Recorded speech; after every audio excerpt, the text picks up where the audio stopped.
What's the first thing that people ask me when they're thinking about selling their home? I'm Bryan Mancuso with the Whissel Realty Group, and the question that I get asked most by potential sellers is, how do I price my home? Well, I'm here to answer that question for you. First, we start with looking at all the comparable data that's in the market. And what I mean by that is looking at the most closely comparable properties that are either active, pending, which is under contract or recently accepted an offer, or sold properties within the last few months. These properties have to meet certain criteria, of course, though. They have to be as close to your property as possible as far as bedrooms and bathrooms, square footage, lot size, and age of your home. After finding the properties that are as closely comparable to yours, we want to look at the closed properties first. We're going back a couple months to see what is closed then. And what that tells us is what consumers were doing and where the market is potentially going so that we can determine the price of your home.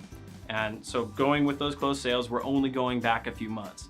Next, we want to take a look at pending properties. And pending, like I said, has to do with properties that recently accepted an offer. So they're in contract, they're moving towards closing.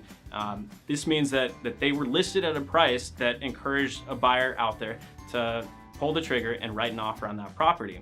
So looking at those, I'm gonna do my due diligence and I'm gonna pick up the phone and call all those listing agents that have those properties that are currently under contract, and I'm gonna talk with them and try to figure out exactly where they're selling at. And that's the best real-time data that you can get for comparable properties to your home.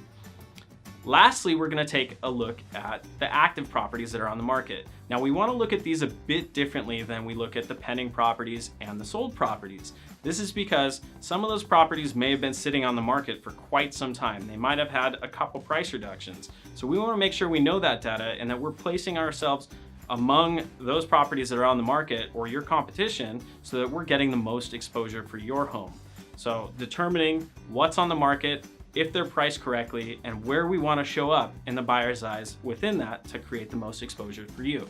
If you have any questions about selling your home or you want to know the value of your home, you can give me a call. My name is Bryan Mancuso. I'm with the Whissel Realty Group, and my number is 858-254-1207.